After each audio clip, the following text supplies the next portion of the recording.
गौर भक्त वृंद। बोलो हरे कृष्ण कृष्ण कृष्ण हरे हरे, हरे राम राम राम हरे हरे।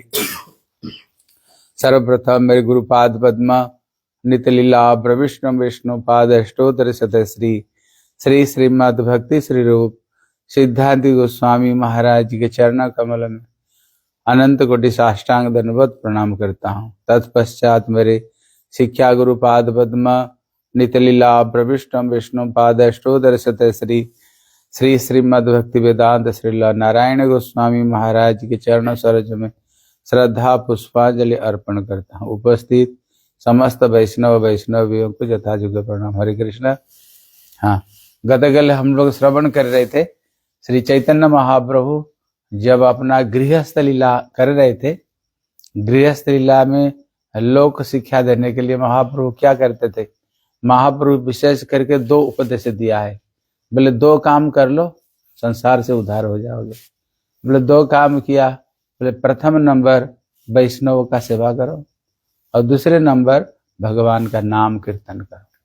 महाप्रभु कहते दुई कर शीघ्र भावे श्री कृष्ण चरण।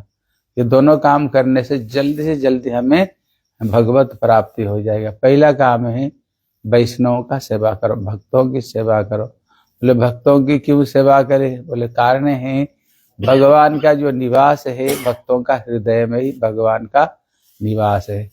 जब कोई शुद्ध भगवान की भक्त है, जब हम उनकी सेवा कर लेते हैं तो भगवान अपने आप प्रसन्न हो जाते हैं, अपने आप ठाकुर जी खुश हो जाते हैं। इसलिए जब हम भक्तों का सेवा करते हैं हमारी संस्कार अच्छी बनती है, हमारी संस्कार अच्छी बनती है। इसलिए श्री चैतन्य महाप्रभु जब जगन्नाथपुरी में थे, भक्तों को लेकर के गुंडीचा मंदिर मार्जन करने जाते थे, जहाँ श्री जगन्नाथ जी साल में एक बार आते हैं। वो मंदिर मार्जन करने जाते थे। महाप्रभु सारे भक्तों के साथ में मंदिर साफ कर रहे थे, लेकिन कुछ होता ना कामचोर, हाँ, और जहाँ देखे यहाँ पर कुछ काम करना पड़ेगा वो पहले से छुप जाएंगे, क्योंकि वहां जाने पर हमें काम करना नहीं पड़ जाए। इसलिए कुछ कामचोर होते हैं। इधरे में कुछ उसमें कामचोर थे और कुछ भक्त लोग थे एकदम मन लगा करके बढ़िया से भगवान की मंदिर साफ करते थे। क्यों? वहां पर ठाकुर जी आने वाले हैं। इसलिए जो गुंडीचा मंदिर नहीं, वो राधा रानी के निकुंज मंदिर है। अभी कृष्ण आएंगे निकुंज में, इसलिए महाप्रभु है। इसलिए महाप्रभु क्या करते थे? राधा जी की भाव में आज श्याम सुंदर आएंगे, इसलिए बड़े सुंदर रूप में उनके लिए कुंज सजाया करते थे, हैं? जैसे फूलों की, पुष्पों की, पत्तों की, जैसे कुंज ओसरी गुंडीचा मंदिर है। इसी भाव से महाप्रभु भक्त लोग साफ कर रहे थे, और जो बढ़िया साफ कर रहे थे महाप्रभु तो बड़े खुश हो रहे थे, उनको वाहवा दे रहे थे। बोले वाह, बड़ा सुंदर तुमने मंदिर साफ कर रहे हो, तुम दूसरों को भी शिक्षा दो। लेकिन कुछ थे कामचोर, साफ कर नहीं रहे थे। महाप्रभु उनको मीठी मीठी भाषा से उनको भर्त्सना कर रहे थे, बोल रहे थे देखो एक काम करो, कौन कितना मंदिर साफ किया पता कैसे चलेगा? जो जितना धूल इकट्ठा करेगा पता चल जाएगा, उसी से ही कौन कितना बढ़िया साफ किया। और जिसका धूल कम होगा उनको दंड मिलेगा। बोले क्या? बोले सारे भक्तों का फीस्ट दो। वैष्णव जगत में दंड भी बहुत बढ़िया क्या है, सबको फीस्ट खिलाओ, भंडारा खिलाओ सबको, भंडारा खिलाओ। तब यहाँ पर श्री प्रभुपाद कहते हैं महाप्रभु उसमें शिक्षा क्या दे रहे हैं? बोले शिक्षा ये दे रहे हैं अभी कुछ भक्त लोग हैं जो बढ़िया से भगवान की भजन करते हैं, अपना टाइम से सवेरे उठेंगे, अपना तिलक लगाएंगे, अपना गुरु मंत्र जप करेंगे, ठाकुर का आरती उतारेंगे, तुलसी परिक्रमा करेंगे, तुलसी को दिया जलाएंगे। कुछ तो भक्त लोग ऐसे हैं जो अपना हरिनाम माला ठीक ठाक से अपना साधन भजन को वो ठीक ठाक से करते हैं। लेकिन कुछ भक्त लोग हैं जिनका भजन में मन ही नहीं लगता है, दूसरे चीज में तो मन लग जाती है, दुनियादारी चीज में, लेकिन जब भगवान की भक्ति करने के लिए जब से मन नहीं लगता है। बोले कारण क्या है? एक का मन लग रहा है और एक का मन नहीं लग रहा है, इसका क्या रहस्य है? इसलिए रहस्य इसका बताए। बोले सत्संग प्राप्त ही पुंभी सुकृत ही पूर्व संचित है। कहते जिन जिनों का पूर्व पूर्व जन्म का बहुत बढ़िया संस्कार लेकर के आए, आप देखना उसका तो प्रभु की भजन में बहुत मन लगता है, प्रभु की भक्ति में जाए तो उसमें डूब जाते हैं। लेकिन जिसका पूर्व जन्म का संस्कार ही नहीं, उनको सहज में भगवान की भजन में मन नहीं लगता है, भक्ति में मन नहीं लगता है, क्योंकि पूर्व जन्म का संस्कार उसकी है ही नहीं। तो उसको क्या करना फिर पड़ेगा, उसको क्या करना पड़ेगा फिर संस्कार बने? बोले संस्कार बनने के लिए महाप्रभु सिखा देते हैं, भक्तों का सेवा करो, वैष्णव का सेवा करो। हैं, कल बता रहे थे ना, हम जो पैसा कमाते हैं, जो उसका कुछ अंश हम भगवान और उनका भक्तों की सेवा में लगा देते हैं, क्या होता है फिर हमारी संस्कार बनती है, हमारी संस्कार बनती है। इसलिए महाप्रभु बोलते थे सब वैष्णव का सेवा करो, सब भक्तों का सेवा करो, यही तुम्हारी दंड, तुम्हारी यही है, दंड तुम्हारी यही है। इसलिए श्री चैतन्य महाप्रभु जिस समय से चैतन्य महाप्रभु जी कहाँ पर रहते थे? चैतन्य महाप्रभु बंगाल में जगन्नाथपुरी में चैतन्य महाप्रभु रहते थे। इतने में क्या होता था, श्री रघुनाथ दास गोस्वामी नाम सुने कि नहीं? हाँ, जिनकी घर इतने बड़े घर के वो बच्चे थे, कहते उनका उदाहरण देते हैं, जिनका घर में कितने ऐश्वर्य रहता था, बोले इंद्र के बराबर जिनके घर में ऐश्वर्य है। और पत्नी कैसे थी? बोले अप्सरी जैसे उनकी पत्नी थी, बोले इतने सुंदर पत्नी और इतने सुंदर ऐश्वर्य। लेकिन जब किसको भगवान की चरण में चस्का भक्ति की रंग चढ़ती है ना, दुनिया का सारा रंग फीका पड़ जाती है उसको सामने। कहते ना, काले कमरिया के ऊपर में चढ़े ना दूजे रंग। अब बहुत सारे रंग मिलाओ, अलग अलग दिखेगा, लेकिन सब रंग में थोड़ा काला रंग मिला तो क्या होगा, वो सारे रंग को अपना लेता है। इसलिए कृष्ण हमारे काले हैं। एक बार उसका रंग किसके ऊपर चढ़ जाए तो फिर चढ़े ना दूजे रंग, उसके ऊपर कोई रंग फिर चढ़ता नहीं। इसलिए उनको ऊपर तो काला रंग लगा हुआ है। हाँ, काला रंग लगा हुआ। वो क्या करते, घर बार छोड़ छाड़ करके बारंबार श्री चैतन्य महाप्रभु के पास में आ जाते हैं। आने पर लेकिन दो भाई, उनका कोई घर में बच्चा नहीं, एक ही बेटा है, और इतने इनकम उनकी, हाँ, लाख लाख रुपया, करोड़ों करोड़ रुपया उस समय का इनकम है। और एक बेटा अगर घर छोड़ कर चले जाएगा फिर पीछे कौन देखेगा? हर पिता माता सोचते हैं ना, भविष्य में हमने जो पैसा कमा करे गए, जो बना करे गए, पीछे तो कोई एक व्यक्ति होनी चाहिए ना। लेकिन उनको क्या करते, बारंबार पकड़ कर उनको बारंबार ले आते हैं, लेकिन बारंबार छोड़कर भाग जाते छोड़ करके। एक दिन नित्यानंद प्रभु जो पानी हाट में आए, एक दिन रघुनाथ दास गोस्वामी नित्यानंद प्रभु का दर्शन करने के लिए गए। जब गए तब नित्यानंद प्रभु कहते हैं, तुम चोर हो, तुम चोर हो। बोले क्यों? कहते जो राधा कृष्ण है, बा महाप्रभु है, कहते ना, जब तक गुरु जी की कृपा नहीं हो भैया, तब तक हम भगवत प्राप्त कर ही नहीं सकते। भगवान किसके हैं? कहते कृष्ण से तुम्हार, कृष्ण दिते पारो तुम्हारा सकतिया छे। भगवान कहाँ निवास करते हैं? बोले भगवान भक्तों का हृदय में ही भगवान की निवास है, गुरु जी के हृदय में ही भगवान का निवास है, उनका संपत्ति है। वो किसको चाहे तो वो संपत्ति किसको दे सकते हैं? बोले संपत्ति तो मेरा है। नित्यानंद प्रभु अखंड गुरु तत्व, इनकी गुरु तत्व, इनकी कृपा के बगैर भगवत प्राप्ति हो ही नहीं सकता। बोले संपत्ति मेरे, तुम मेरे शरण में नहीं आकर के आज तुम डायरेक्ट भगवान को पाना चाहते हो। मतलब है जब तक हम किसी सदगुरु की शरण में नहीं जाते हैं भैया, तब तक भगवान मिलने वाले नहीं। और तुम्हें बिना पूछे तुम जोर जबरदस्ती महाप्रभु को पास में जाना चाहते हो, इसलिए क्या होता है, तुम सक्सेसफुल नहीं हो पाते हो। और पिता माता पकड़ कर ले आते हैं, बोले आज तुमको दंड दूंगा। बोले महाप्रभु बोले क्या दंड देंगे? सारे भक्तों को फिर खिलाओ। उस समय में बंगाल में एक ये है चिड़वा, जान तो चिड़वा, जो जिसको पोहा बनाते हो ना, हाँ, उसको एक दूध और एक दही में डाल करके और बहुत बढ़िया बनाते हैं। बिहार में भी बहुत खाते हैं इसको, हैं। इसलिए सुदामा भी भगवान के लिए यही चिड़वा लेकर गए थे। उसमें आम, पका हुआ आम डालते हैं और दूध डालते हैं और एक संदेश, बंगाल का संदेश होता है, संदेश थोड़ा कर्पूर, उसको डाल करके बहुत बढ़िया बनाते हैं। इसलिए पहले भक्तों को खूब खिलाओ, सारे संतों को भजन कराओ। जब उनने सारे संतों को भजन कराए, सारे भक्त लोग प्रसन्न होकर के हृदय से आशीर्वाद दिए ना, बस क्या हुआ, फिर उनकी संसार का बंधन खत्म। फिर महाप्रभु को पास में गए तो गए, फिर उनको कोई वापस नहीं लाए। इसलिए कहते श्री चैतन्य महाप्रभु को दो केवल शिक्षा दिया है। पहला शिक्षा दिया भक्तों का सेवा करो, उनकी सेवा से ही तुम्हारी संस्कार बढ़ेगी, संस्कार बढ़ेगा तो फिर क्या होगा, तुम्हारी भजन में मन लगेगा, नहीं तो भजन में मन नहीं लगेगा, क्योंकि पूर्व जन्म का हमारा तो संस्कार है नहीं। केवल भक्तों का सेवा से ही संस्कार बढ़ती है, पहला चीज। और दूसरा चीज क्या महाप्रभु से क्या दिया, बोले नाम संकीर्तन, भगवान का नाम कीर्तन करो है। अब भगवान कलियुग में एक ही धर्म रखे, कलो केशव कीर्तनम, केवल कलियुग केवल नाम आधारा और सुमेरी सुमेरी नर उतर ही पारा। भगवान कलियुग में सबसे सरल उपाय बताए, भगवान का नाम करो। इसलिए महाप्रभु कहते हैं हरे कृष्ण कृष्ण कृष्ण हरे हरे, हरे राम राम राम हरे हरे। महाप्रभु बोले, प्रभु बोले कहिलाम यही महामंत्र, यह जप गया सबे करिया निर्बंध।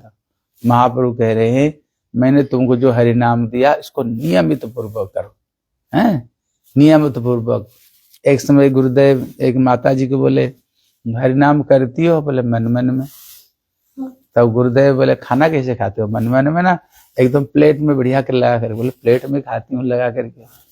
बोले प्लेट में तो लगा कर खाती हो खाना, अब तुम कह रहे हो भगवान की भजन मन मन में करता हूँ।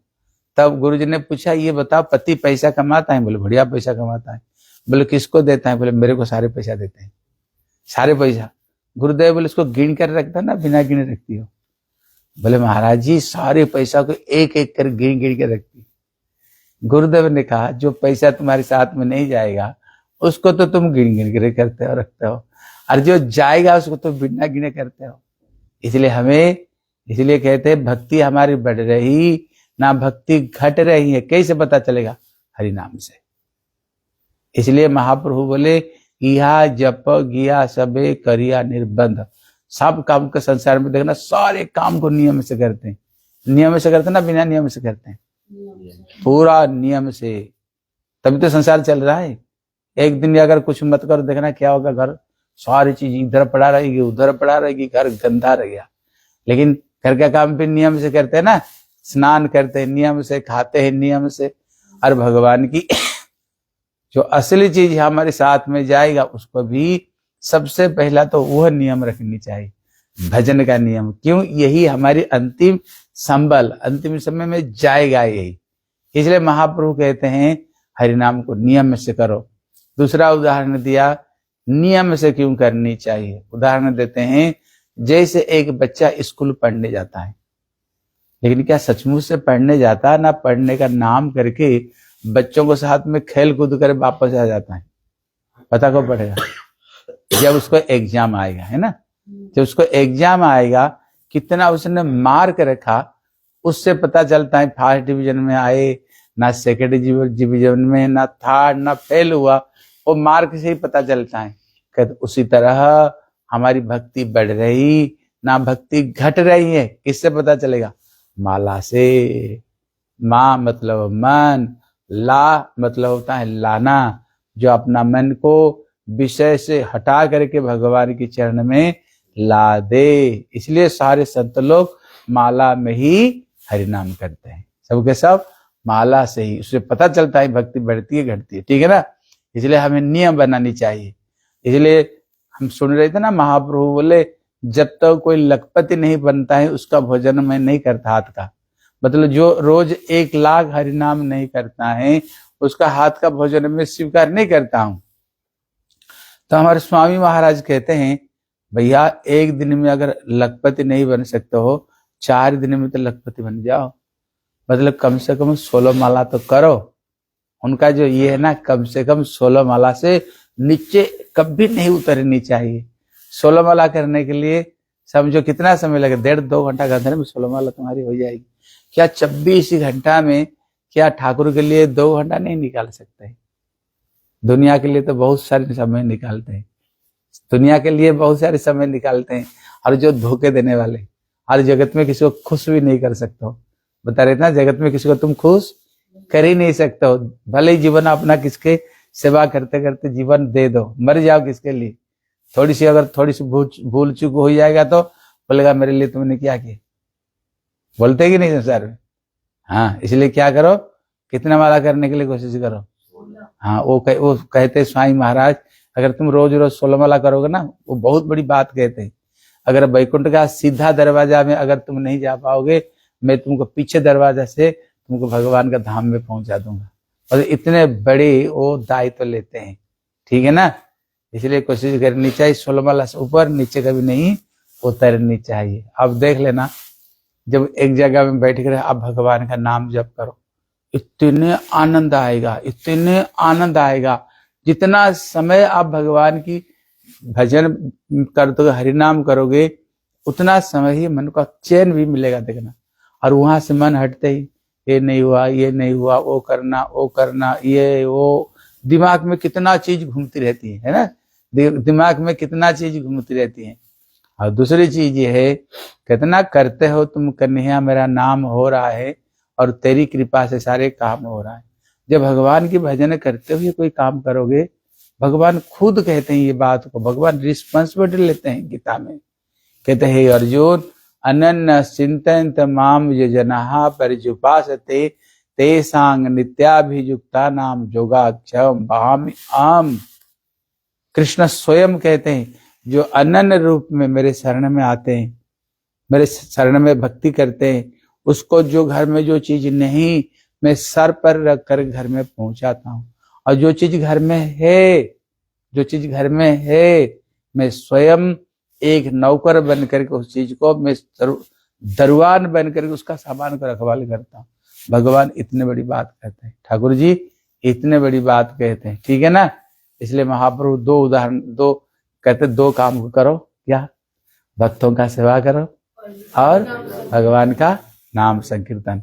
अगर दो अगर सही कर लिया तो महाप्रभु का शीघ्र पावे श्री कृष्ण चरण, जल्दी से जल्दी तुम भगवान के चरणों को प्राप्त कर लोगे।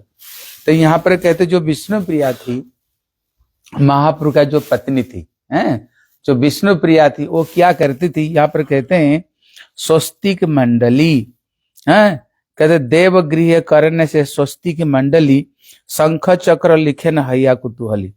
कहते अपना देवगृह में, आप देख लेंगे पहले लोग ठाकुर का मंदिर में दरजा में स्वस्तिक चिन्ह काटते थे ना, जैसे रंगोली से तरह तरह का। वहां पर बताते स्वस्तिक मंडली बड़े प्रसन्न होकर के शंख चक्र बड़े सुंदर वर्णना करती थी। कहते हैं कहते हरि भक्ति विलास में बताए, कहते ईशान, वायु, नैऋत्य और अग्नि, कहते ये चार कोण, एक तो पूर्व पश्चिम उत्तर दक्षिणी, ये चार दिशा है। और भी ये चार कोण हैं, कहते चारी कोण में भाग करके श्वेत मतलब सफेद, पीत मतलब हल्दी वर्ण, और कृष्ण वर्ण, कहते जो रक्त वर्ण, और उसमें कहते इस चूर्ण को क्या करते हैं, उसको जरा सर्वत्र भद्र है, उसको चिन्ह होता है, उसको लिखती है। कहते करने से क्या होता है, कहते इसको करने से, कहते इसका बहुत पुण्य शास्त्र ने बताया। इसलिए आप साउथ इंडिया में जाना, रोज वहां के माताएं, हमारे उड़ीसा में भी, हाँ इधर बंगाल में भी, वो रोज घर को सामने ये सब चीज को अंकन करते हैं। घर का अंदर में उसको कुल करने से क्या होता है कि यहाँ पर कहते करने से, यहाँ पर कहते भगवान उसको मरने का बाद उसको भगवत प्राप्ति। और यहाँ पर कहते 7 जन्म कभी भी वो स्त्री विधवा नहीं बनेगी, कभी तुम विधवा कभी नहीं बनोगे। मतलब पति कभी भी तुम्हारे सामने, कभी भी पति कभी तुम्हारे सामने मरेगा नहीं कभी, ये शास्त्र गारंटी देता है। और क्या होगा, कहते घर में जो माँ लक्ष्मी, उसकी घर में लक्ष्मी की कभी कमी नहीं रहेगी। कहते उसको घर में माँ लक्ष्मी हर समय, क्योंकि उसको देख करके घर में माँ लक्ष्मी प्रवेश करती है, घर में कभी अभाव नहीं रहेगी। इसलिए साउथ इंडिया, हमारे बंगाल उड़ीसा में सबके सो घर को सामने माताएं सवेरे, तुम लोग भी देखे हुए ना, हाँ इसलिए पहले रोज रोज इसको अंकन किया करते थे। कहते पति, धन, संतान, धन कभी कभी तुम्हारी विच्छेद नहीं होगा, धन का कभी विच्छेद नहीं होगा, कभी संतान, कभी होता है ना, कभी संतान चले जाते हैं, कभी संतान नहीं जाएगा, और कभी पति का विच्छेद, जीवन में कभी पति का विच्छेद तुम्हारी नहीं होगा। कहते उसको द्वारा क्या होगा, कहते जो जीवन में हर समय तुम्हारी खुशहाली रहेगी, कभी जीवन में तुम दुखी नहीं बनोगे। और क्या होगा, हाँ कहते जो विमान को ऊपर में, जो विमान में जो देवता लोग भ्रमण करते हैं, कहते ये तुम्हारे घर में वो देवताओं का वास हो जाएगा, उसको देख करके देवता लोग घर में आकर के वास करते हैं, और उसको बाद में जो रोज करते हैं उसको भगवत धाम की प्राप्ति, उसकी भगवत धाम की प्राप्ति होगी। इसलिए कहते जो लक्ष्मी प्रिया, महाप्रभु का जो पत्नी लक्ष्मी प्रिया थी, वो रोज ये काम को रोज करती थी, घर में धूप दीप सुभाषित जल, भगवान की सेवा पूजा, और क्या करती थी, जैसे तुलसी है ना, कहती है तुलसी की रोज पूजा करती थी, क्योंकि ये जो तुलसी है इनकी कृपा से, कहते ना वृंदाई तुलसी देव्यई प्रियाई केशवस्य च कृष्ण भक्ति प्रद देवी सत्यवतई नमः। कहते इनकी कृपा से भगवान के चरण में भक्ति मिलती है, इसलिए रोज क्या करनी चाहिए, तुलसी में नहा धो करके रोज तुलसी में पानी दिया करो, ठीक है ना, पानी दे करके उनको 4 बार परिक्रमा करो। करने से क्या होगा, भगवान के चरण में आपकी भक्ति और प्रेम, जल्द से जल्दी भगवत चरण में प्रेम प्राप्ति होगी। और शास्त्र में तो बताया जिसके घर में जो तुलसी, ये साक्षात लक्ष्मी है, ये कोई पेड़ नहीं है। अब देखना उत्थान एकादशी का दिन सालग्राम के साथ में तुलसी विवाह होता है, कभी देखे होंगे, ये साक्षात माँ लक्ष्मी। शास्त्र में बताया इनकी सेवा करने से लक्ष्मी भी घर में कभी कमी नहीं रहेगी। और कहते जिसकी घर में तुलसी जितने बढ़िया होगी, अब देखना किसी घर में तुलसी रहती नहीं, ये अच्छी चीज नहीं है, ये अमंगल चिन्ह है। लेकिन जिस घर में तुलसी का अच्छी तुलसी पौधा होती है, कहते उस घर में उतना धन दौलत संपत्ति समृद्धि उतना घर में होती है। राधा रानी स्वयं ये तुलसी की सेवा करते करते ही कृष्ण प्राप्ति हुई। ये तुलसी क्या करती है, राधा कृष्ण दोनों को ये मिलन कराती है। कहती तुलसी 8 तरह से जीव का कल्याण करती है। बोले कैसे, दृष्टवा, इसलिए हमारे भारत का सभ्यता है ना, तुलसी घर को सामने रखते हैं तुलसी। कहते दृष्टवा, जैसे आप कहीं जा रहे हो, अगर तुलसी को आप दर्शन करते हुए कहीं जाओगे, वो काम कभी तुम्हारा निष्फल नहीं होगा, क्योंकि लक्ष्मी को दर्शन करके तुम जा रहे हो। और भगवान जब वो दुनिया से गए, अपने आप को कहाँ रख कर गए, तुलसी में रख कर गए ठाकुर जी। बोले दृष्टवा स्पर्शवा, इसको एक दर्शन से कल्याण करते हैं, इसका स्पर्श से कैसे, जैसे हमारे गले में ये तुलसी कंठी है, तुलसी गले में तुलसी कंठी, ये क्या कर रहे हैं, हमारे शरीर को ये स्पर्श कर रहा है। कभी स्पर्श करने पर क्या होगा, कभी शरीर जैसे स्नान करोगे, इसका पानी सारा शरीर में जाएगा तो बड़ी बड़ी बीमारी खत्म कर देगा। कहते सारे तीर्थ में स्नान करने का तुमको प्राप्त होगा। जैसे गले में तुलसी कंठी, कोई भोजन करते हैं, जब एक और स्पर्श करते हुए अंदर में जाता है, सारे वाजपेय अश्वमेध सारे यज्ञ का फल प्राप्ति होगी, उसको फल प्राप्ति होगी, ठीक है ना। इसलिए गले में तुलसी कंठी पहना करो। एक मेडिसिन ढूंढना, उसका नाम तुलसी पावर ढूंढ लेना, आप देखना उसमें कि पेपर मिलेगा कि 200 तरह का बीमारी का प्रतिषेध का मेडिसिन ये तुलसी वृक्ष में है। क्यों कहते हैं आंगन में तुलसी लगाओ, ये भी बहुत बड़ा साइंस है, क्योंकि हर वृक्ष दिन में ऑक्सीजन छोड़ता है और कार्बन डाइऑक्साइड को लेता है, लेकिन तुलसी ऐसे कि वृक्ष है दिन रात जो ऑक्सीजन को छोड़ती रहती है। जहां तुलसी वृक्ष रहेगा घर में कभी वज्रपात नहीं होगा। जब वज्र गिर जाती है ना, वो वज्रपात कभी उसका घर में नहीं होगा है।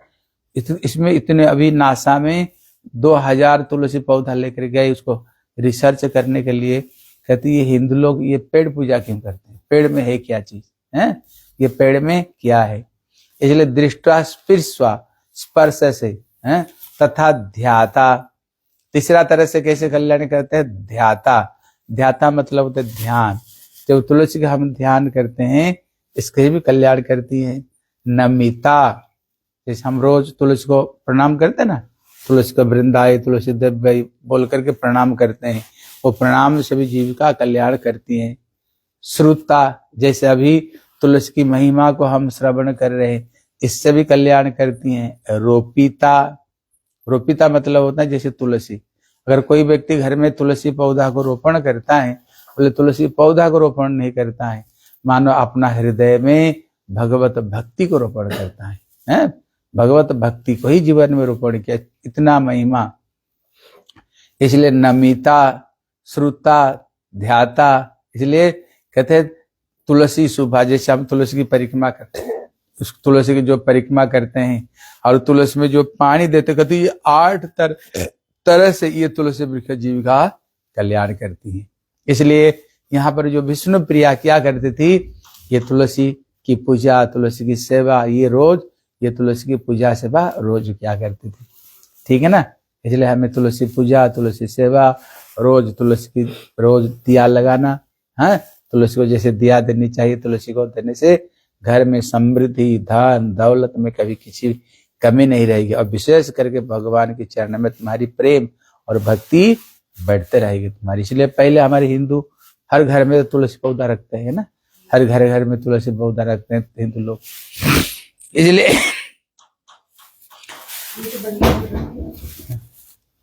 नहीं, ठीक नहीं, ठीक। इसलिए हाँ, इसलिए हम गतगल्य हम लोग श्रवण कर रहे थे। हाँ, क्या श्रवण कर रहे थे, याद है? हरे कृष्ण। हम लोग गतगल्य श्रवण कर रहे थे। इसी संसार में आने पर कहते ना भगवान की भक्ति क्यों करे, कहते संसार से आने पर हमें कितने तरह का दुख कष्ट भोगना पड़ता है। बोले संसार में 7 तरह का दुख कष्ट सबको भोगना पड़ता है। कोई नहीं बोल सकता ये 7 तरह का दुख से हम कोई अलग है। क्या क्या है? जन्म, मृत्यु, जरा, व्याधि, हैं, और आदि दैविक, आदि भौतिक, और एक आध्यात्मिक। कहती है 7 तरह का दुख जगत में सबको भोगना पड़ता है। कोई बोलेगा नहीं अभी तो साइंस बहुत एडवांस कर लिया है। हाँ, साइंस बहुत एडवांस किया है, एक तरफ में तो दिखाई पड़ता एडवांस किया है, लेकिन दूसरे तरफ में देखो उससे कुछ हानि भी, उसमें कुछ हानि भी है ना। जैसे एडवांस भी है और उसका कुछ हानि भी उस तरफ में। जैसे कहते हाँ, जैसे दांत नहीं, डेंटिस्ट लोग दांत लगा देते हैं, है ना, ये भी लाभदायी है, लेकिन होने पर क्या परमानेंट रहता है, एक दिन तो मरना ही पड़ता है। जैसे प्लास्टिक सर्जरी होता है, जैसे चमड़ा को सर्जरी करते हैं ना, चमड़ा को इधर उधर खींच खाच करके सही कर देते हैं, लेकिन क्या किया परमानेंट होता है? ये परमानेंट नहीं, कुछ समय के लिए ये सब चीज है। ये परमानेंट सोल्यूशन ये है नहीं है, ये परमानेंट सोल्यूशन ये नहीं है। इसलिए ये साइंस एक तरफ में एडवांस भी है, दूसरे तरफ में ये बहुत बहुत हानिकारक भी है, बहुत तरह से ये हानिकारक है। अभी दुनिया में कितने गाड़ी कहते हैं, दिल्ली के अंदर में जाओ, नहीं तो बम्बे में हम गए थे, बोलते 7 सिगरेट पीने से जो शरीर के लिए हानिकारक है, जो शहर में रहते हैं उसमें इतने प्रदूषण धुआं निकलती है उसमें गाड़ी से, उतना शरीर के लिए हानिकारक है। इसलिए देखना बहुत सारे लोगों को क्या होता है, श्वास का बीमारी हो रहा है। कारण क्या है? कारण यही है, ये प्रदूषण की वजह से सब इसी वजह से सबके सब हो रहा है। इसलिए हर चीज में लाभदायी भी और उसमें भी हानिकारक, हर चीज, बल्कि उसमें ज्यादा ही हानिकारक है और लाभ बहुत कम है। पहले लोगों को देखो, ये फोन नहीं होता था, लोग चैन से जीते थे, बेचैन नहीं थे। क्या खाते नहीं थे, खाते पीते थे, आराम से रहते थे। लेकिन अभी फोन होने पर क्या होगा, इसलिए होने पर क्या हुआ, फोन होने पर आप कहीं भी जाओ, आपका दिमाग देखना इसलिए अब कहीं भी जाओ आपका मन में चैन नहीं है। क्यों चैन नहीं है? फोन, ये फोन ही बेचैन का कारण है। और ऐसे ये फोन ऐसे बीमारी हम देखता हूं, ऐसे ये फोन का बीमारी है, ये जो मन में है ना, ये बेचैन से दिन भर, वहां से खबर आ गया, वहां से मैसेज आ गया, उसको ये हो गया। आपको जो फोन चलाते होंगे आपको पता होगा, हैं, बच्चे फोन के बगैर आप देखना 1 सेकंड भी फोन के बगैर रहते नहीं। बोले दिमाग में इतने टेंशन है। पहले क्या काम नहीं चल रहा था, पहले काम होता था, बड़े दूर में अगर कोई अनहोनी हो गया क्या होता था, दिमाग चैन से रहता था, चैन रहती थी। लेकिन अभी कहां पर क्या हो रहा है नहीं हो रहा है, एक सेकंड में सारे मैसेज हमारे पास में आता है। तो ये दिमाग का तो टेंशन नहीं था, और क्या है, इधर दिमाग की टेंशन है और क्या टेंशन नहीं। हाँ, इसलिए ये हर चीज जो आह्वान से किया। अभी क्या हुआ, कुछ दिन पहले पेपर में आया था, एक पिताजी वो मिलिट्री में काम करता था। जब मिलिट्री में भी घर में आया, घर में आकर के देखा उसको बेटा दिन भर फोन में लगा रहता है, पढ़ाई चौपट, जब चौपट सारा दिन फोन में। उसको पिताजी ने देखा तो पढ़ाई चौपट हो गया। पिताजी ने फोन छीन लिया, बोले बेटा पढ़ाई में मन लगाओ। क्या हुआ जानते हो, उसको पिता सो रहे थे, गला काट दिया पिताजी को, उसने गला ही काट दिया पिताजी की। मतलब बच्चे फोन में इतने पागल है, इतने पागल है बच्चे। अब तुम देख लो ना, अपना बच्चों को देख लो, दिन भर फोन फोन फोन फोन। इसलिए अभी आंख भी खराब हो रहा है बच्चों का, आंख भी खराब। इसलिए आप देखोगे ना, ये एक तरफ में जितने एडवांस, दूसरे तरफ में देखो उतना ये हानिकारक है, इतना हर चीज में तुम लोग देख लेना सबके सब। इसलिए कहते भैया ये परमानेंट सोल्यूशन नहीं। लेकिन अभी हमारे साइंस से हमें क्या शिक्षा देता है, यही शिक्षा देता है अपना इंद्रिय को तेज करो और तेज करके भोग करो, यही शिक्षा देते है ना। कहते ना भोग करो, जितना भोग कर सके अपने इंद्रिया तेज करो और अपना जितना हो सकते तुम भोग करो, ऐसी क्या। बोले नहीं भैया भोग में रोग ही है। फिर यहाँ पर उदाहरण देते हैं, हम जो विषय को भोग करते हैं 5 इंद्रियों से विषय का भोग करते हैं। 5 इंद्रिय क्या है, एक चक्षु आँख है, चक्षु कर्ण कान, जीवा खाना, त्वचा चक्षु कर्ण नासिका जीवा और त्वचा। 5 इंद्रियों को द्वारा इस संसार का विषय को हम भोग करते हैं, भोग करते हैं। कहते भैया भगवान हमें जो इंद्रिया हमें लिमिटेड दिया है, तुम लिमिटेड से ज्यादा इंद्रिय में भोग नहीं कर सकते। इंद्रियों से लिमिट से बाहर कोई भोग कर सकता है, नहीं कर सकता। ज्यादा भोग नहीं, ज्यादा भोग करोगे तो ना बीमारी पड़ जाओगे, ज्यादा कोई चीज को भोग करो बीमारी पड़ जाओगे। पहला उदाहरण दिया है चक्षु। कहते एक एक प्राणी एक एक इंद्रिय में बसीभूत होकर के अपना प्राण को गमाते हैं। उदाहरण देकर के बताए, जैसे चक्षु आंखों से कौन मरता है, बोले पतंग। अब देखना जब कहीं आग जलती है ना, जो पतंग होते हैं ना उनको लगता है जैसे कोई ये खाने का चीज है, वो छलांग लगा कर जाते हैं और उसमें लगता है कोई खाने का चीज, झट गिरते हैं। गिरने पर क्या होता है, प्राण त्याग करते हैं, मर गए। चक्षु कर्ण, बोले कानों से कौन मरता है, बोले हिरण। कहते हिरण को कोई अगला सुंदर सुरीली शब्द सुन लेना, वो कान खड़ा करके एकदम तन्मय होकर के उसमें सुनता रहता है, आविष्ट होकर के सुनता है। इसलिए बहेलिया उसको कैसे पकड़ते हैं पता, बहेलिया वो क्या करते हैं, एक डंडा गाड़ देते हैं, ज्यादा नहीं थोड़ी सी गाड़ते हैं, एक पेड़ को आड़ में खड़े होकर के बड़ी सुंदर सुरीली बंसी ध्वनि करते हैं। बंसी ध्वनि सुनते ही हिरण भागते हुए आता है, वो आकर के कान खड़े करके सुनेगा, किसी कहीं सहारा दे करके। वो जो डंडा वो थोड़ी सी गाड़ा हुआ रहता है, जब उसमें सहारा देकर सुनता है ना, डंडा गिर जाता है। गिरने पर अगर हिरण गिर जाए जल्दी वो उठ नहीं पाता है, उठ नहीं पाता है। इतने में पास में बहेलिया रहता है, आएगा बांस को डंडा मार मार कर खत्म कर देगा। अब देखो ना हिरण कितना तेज भागता, देखे हो, इतना तेज भागता है, कभी कभी शेर जानवर भी उसको पकड़ नहीं पाते, इतना तेज भागता है। अब लोग देखेगा ना डिस्कवर में। लेकिन उसका कमजोरी कहाँ पर, कमजोरी कानों में है, चक्षु कर्ण नासिका, बोले नाक में। कहते वो कौन मरता है, कहते मरता है मधुमक्खी भ्रमर। वो क्या करता है, कमल का फूल खिला रहता है और उसमें बैठ करके मधु को संग्रह करता है। लेकिन वो संग्रह करते करते करते करते उसमें इतना डूब जाता है उसको छोड़ नहीं पाता है, और शाम होते ही कमल फूल हो जाता है बंद।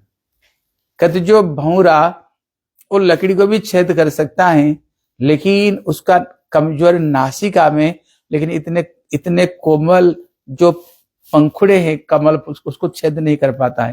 फिर इसमें क्या होता है, उसको बंद होने पर उसको बंद हो गया, रात भर के लिए बंद हो गया। और सवेरे देखना उसको भौरा मरे पड़े रहते हैं, उसको मरे पड़े रहते हैं। इसलिए चक्षु, कर्ण, नासिका, बोले जीवा। बोले जीवा में कौन मरता है, बोले मछली। अब देखना पानी में मछली को आप नहीं पकड़ सकते हो, लेकिन उसका कमजोर कहाँ पर, बोले जीवा में। अब देखना जो व्यक्ति मछली पकड़ते हैं, होता ना कांटा, बंसी जिसको बोलते ना कांटा रहता है, उसमें कुछ खाना दे करके पानी में फेंक देते हैं, बस मछली निकल जाता है, गला में अटक गया, बस उसको धीरे धीरे धीरे धीरे पकड़ पकड़ पकड़ ला करके बस काट करके खा लेते उसको। इसलिए कमजोरी उसकी जीवा। बोले त्वचा, बोले त्वचा में कमजोरी किसका है, चमड़े में, बोले हाथी की। ये हाथी जो पुरुष हाथी है ना, जो स्त्री हाथी को देखे तो उसका शरीर में शरीर को रगड़ता है, उसको उसमें आनंद होता है। इसलिए एक स्त्री हाथी को ट्रेनिंग देते हैं, एक बहुत बड़ा गड्ढा खोद देते, 15-20 हाथी गड्ढा खोद देंगे, उसको ऊपर हरी हरी घास बिछा देंगे और स्त्री हाथी को ट्रेनिंग देते हैं। वो जाकर के पुरुष हाथी के पास में जाएगा, वो जाकर क्या करेगा, अपना शरीर को अपना शरीर को पुरुष हाथी को शरीर में रगड़ेगा। रगड़ने पर अभी वो जो पुरुष हाथी रगड़ेगा उसको स्त्री हाथी धीरे धीरे धीरे उसको ले आएगा। उसको पता गड्ढा किधर है, पुरुष स्त्री हाथी को वो गड्ढे की तरफ नहीं जाएगा, पुरुष को ले जाएगा गड्ढे की तरफ में। बास जब आएगा, बास गड्ढे का तरफ में आए, थोड़ा धक्का मार दिया तो गड्ढे में गिर गया। 15-20 हाथ की गड्ढा पर फंस गया। 10-15 दिन तो खाना नहीं देंगे उसको। खाना नहीं दे करके फिर उस स्त्री हाथी से उसको गले में लोहे का जंजरी में बांध करके फिर निकालेंगे। निकाल करके अब सर्कस से देखे हो, हाथी फुटबॉल खेलते हैं ये कर, हाथी कहीं कंट्रोल में आने वाले है? इतना बड़ा शरीर देखे हो, उसको भूखे रख करके कोड़े मार मार कर उठो बैठो फुटबॉल खेलो, ये करते करते उसको सिखाते हैं, बस वशीभूत हो गया। कहते एक एक प्राणी एक एक इंद्रिय में वशीभूत होकर के अपना प्राण को ये खो डालते हैं। लेकिन यहाँ पर कहते हैं एक इंसान के अंदर में ये 5 जो सेंसेस है, वो 5 सेंसेस में भोग करता है। जैसे चक्षु, आंखें, आंखें में आप क्या देखते हैं, अब देखो स्मार्टफोन में कितने उल्टा पुल्टा चीज आती रहती है, गंदी गंदी चीज उसका आती रहती है उसके अंदर में।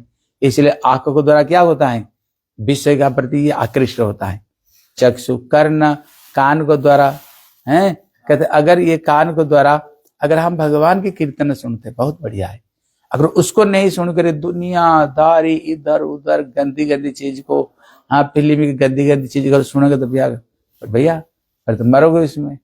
चक्षु कर्ण, चक्षु जैसे आंख है, हम गंदी गंदी चीज, लेकिन भगवान की कोई बढ़िया बढ़िया चीज देखो, सत्संग देखो, उसमें सत्संग कथा सुनो, भगवान की देखो, फिर तो उसमें बेड़ा पार ही। लेकिन इसमें अगर गंदी गंदी चीज देखो, तुम्हारे हृदय में क्या होगा, वही चीज ही हृदय में बैठेगा।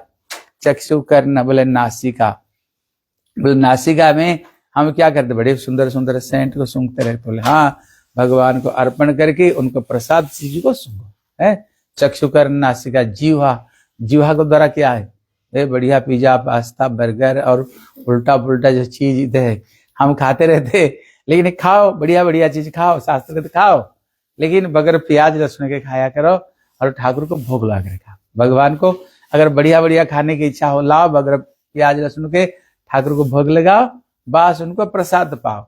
इसलिए भक्ति विनोद ठाकुर कहते हैं प्रसाद सेवा करते है सकल प्रपंच जाए। भगवान की प्रसाद सेवा करने से हमारे इंद्रिय धीरे धीरे धीरे कंट्रोल हो जाता है, ठीक है ना। चक्षु कर्ण नासिका जिह्वा त्वचा, ये शरीर के द्वारा विषय भोग करते हैं। कहते शरीर के द्वारा तभी सार्थक है जब हम गुरु वैष्णव का चरण स्पर्श करते हैं, उनका चरण धूलि लेते हैं। कहते ये हम 5 इंद्रियों को द्वारा ये विषय को भोग करते हैं, मतलब इतने बुरी तरह से ये माया में जीव फंस जाता है, फिर तो निकलना बड़ा कठिन है। इसलिए ज्यादा भोग भी, लिमिटेड से ज्यादा कोई चीज भी भोग करने के लिए जाओगे वो मृत्यु का ही कारण है, कारण है। तो यहाँ पर प्रश्न होता है वास्तव रूप में जीव को परम शांति, इसका जो सब्जेक्ट था सुख का खोज, सुख का खोज, जीवन में सुख मिलेगा कैसे, तो भगवान कृष्ण गीता में उसका संदेश देते हैं, कहते तमेव शरणं गच्छ सर्वभावेन भारत तत्प्रसादात् पराम शांतिं स्थानं प्राप्स्यसि शाश्वतम। कहते हे अर्जुन, अगर जीवन में परम शांति पाना चाहते हो, शांति जगत में है, थोड़ी समय के लिए आए फिर अंतर्ध्यान हो जाता है। हाँ, अंतर्ध्यान हो जाता है। कहते हे अर्जुन, अगर तुम जीवन में परमानेंट अगर शांति पाना चाहते हो, मेरे शरण में आओ, तुम मेरे शरण में आ जाओ। तत्प्रसादात् पराम शांति, जो पूर्ण शांति केवल मेरी कृपा से प्राप्त होगा, और स्थानम प्राप्स्यसि शाश्वतम, फिर कहाँ जाओगे? कहते मेरे धाम में जाओगे, जहां जाने से जत गत्वा न निवर्तन्ते, जहां जाने से जीव कभी वहां से गिरता नहीं। तत्प्रसादात् पराम शांति स्थानम प्राप्स्यसि शाश्वतम। इसलिए शास्त्र कहता है भैया, जब तक हम प्रभु की शरण में नहीं जाएंगे, तब तक हमें परमानेंट शांति मिलने वाले नहीं। इसलिए गोस्वामी तुलसीदास जी 7 उदाहरण देकर समझाए। कितना उदाहरण दिया? हाँ, इसको याद कर लेना। क्या उदाहरण देते हैं? पहला उदाहरण देते हैं, बोले बारी मत है घृत। अगर कोई बोले मैंने पानी को मंथन करते करते घी निकाल दिया, आप कभी देखे पानी को मंथन करने से घी निकलता है? नहीं निकलता है। वो कहते कभी ये चीज को मैं मान सकता हूं। अगर कोई बोले रेती को पीस पीस करके मैंने तेल निकाल दिया, कभी रेती को पीसने से तेल निकलती है? नहीं। कहते भले ही तुम तेल निकाल दो, मैं मान सकता हूं। तीसरा उदाहरण देते हैं, अगर कोई बोलता है आकाश में फूल खिला हुआ, कभी देखा हो फूल खिलते हुए? नहीं। कहते इसको भी मैं कभी मान सकता हूं, आकाश में फूल खिल गया। चौथा उदाहरण देते हैं, कोई बोले खरगोश के सींग आ गया है, कभी खरगोश का सींग देखे हो? नहीं। कहते अगर मैं इसको मान सकता हूं। कोई बोले बांझ का बेटा को किसी ने मार दिया, वो तो बांझ इसलिए बेटा है ही नहीं, तभी तो बांझ है ना। अगर बोले उसका बेटा को मार दिया, अरे बेटा कहां से आएगा, तो बांझ है। कहते इसको मैं मान सकता हूं। कोई बोले बर्फ के ऊपर में आग जल रहा है, कहीं बर्फ के ऊपर आग जलते हुए देखे हो? कहते इसको मैं मान सकता हूं। बोले अगर कोई बोले कछुए के पीठ के ऊपर में बाल उग गया है, वो इतना कठोर कभी बाल उसमें उगता नहीं। वो ये सारे उदाहरण देकर कहते जो असंभव है वो कभी संभव हो सकता है। लेकिन वो कहते हैं अगर हरि विमुख कभी सुख नहीं पावा। हाँ, कहते अगर कोई बोलता है अरे भगवान की भक्ति हम कुछ नहीं करते, हम तो बड़ा चैन से जी रहे, यहाँ पर कहते हैं मैं कभी उसको विश्वास में कर ही नहीं सकता हूं, क्योंकि हरि विमुख कभी सुख नहीं पावा। बंदर को भगा रहे, इसलिए हरि विमुख कभी सुख नहीं पावा। मतलब भगवान से विमुख होकर के रावण जैसे व्यक्ति, हाँ, इतने सोने की लंका क्या क्या था, वो स्वयं कहता है कभी कदा सुखी भवामि हम। और भागवत ने बताया नचेंद्र से सुखम नास्ति, स्वर्ग का इंद्र भी सुखी नहीं। कोई तपस्या करना शुरू कर दे, उसका आसन भी डगमगाने लग जाती है। न सुखम चक्रवर्ती, न चक्रवर्ती राजा भी। बिल गेट का नाम सुने हो? बिल गेट कितने अरब डॉलर की मालिक है, जब तक डिप्रेशन का गोली नहीं खाता तब तक उसे नींद नहीं आती थी। कहते भैया दुनिया का वस्तु नश्वर है, कभी भी ये वस्तु शांति सुख दे ही नहीं सकती है। कहते हरि विमुख कभी सुख नहीं पावा। कहते अगर जीवन में कोई परमानेंट अगर शांति सुख पाना चाहते हैं, जो जितने प्रभु की चरण में शरणागत है, भक्ति करता है, वो उतना परिमाण में ही शांति और परम आनंद में वही व्यक्ति रह सकता है। ठीक है ना? इसलिए क्या करो, भगवान की भक्ति करो और हरि का नाम करो। कलि युग में भगवान अपना नाम रूप में आए, ठीक है ना? हाँ, इसलिए हम चाहते तुम दोनों अगर भक्ति में बढ़िया से लग गए ना, हम चाहते दुनिया का बहुत कल्याण कर सकते हो। इस विषय पर तुम क्लास दे सकते हो, हम तुम दोनों को मदद करेंगे। क्या क्या तुम लोग क्लास दोगे दूसरों को? जैसे आप मोटिवेट करते ना दूसरों को, उसको साथ साथ में भी, जैसे सोनू शर्मा कभी कभी भक्ति के विषय में बोलता है। हाँ, और किसका नाम था? विवेक वृंदा, वो भी है। और किसका नाम बोलता था? कुमार विश्वास। आप कभी देख, उसको निकाल कर कभी देख लो। इसलिए आप लोग भी अपना करो, अपना काम करो, अपना जो करते हो उसको करो, लेकिन उसको साथ साथ में इसको थोड़ा जोड़ दोगे ना, देखना उसमें 4 चांद लग जाएगी। क्योंकि आप दूसरों को जब आनंद दोगे, फिर आनंद आपको मिलेगा। अब दुनिया की जैसे लेक्चर देते हो उसके देखना, लेकिन आप भगवान के बारे में थोड़ी सी बोल कर देखना, तुम्हारे हृदय में इतने आनंद आएगा, इतने आनंद आएगा, तुम सोच भी नहीं सकते हो। क्यों? तुम बोल रहे किसको बारे में? भगवान के बारे में। यही आत्मा की असली खुराक यही है, ठीक है ना। इसलिए बहुत आनंद मिलेगा, शांति मिलेगी। इसलिए हम चाहते हैं अब लोग दोनों भक्ति की आगे प्रचार करो, ठीक है। निताई गौर प्रेमानंदे, हरि हरि बोल। कल जो हम कथा सुनेंगे, कल आप लोगों को उसको ये कर